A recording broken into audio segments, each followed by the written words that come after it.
Sa Central Britain, wala na. Wala na.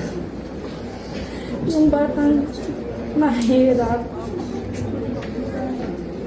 Bakit sa hirap na nangangarap lang. Nangangarap lang silang para sa kanya, pati din sa amin. Nabura lahat yun. Nabura lahat.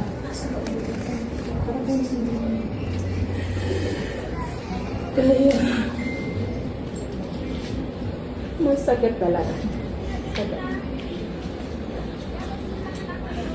Sabi pa niya, pag ako makarating sa UAP, bibigyan talaga kita ng UAP MVP or kung mapibili na siya, UAP MVP. Kasi yan ang pangarap na magkakaroon siya ng pangalan na hindi nabigay sa kanyang ama. Kasi ama niya basketballista eh. Sa hirap ng buhay, walang sponsor, malayo pa rin sa amin.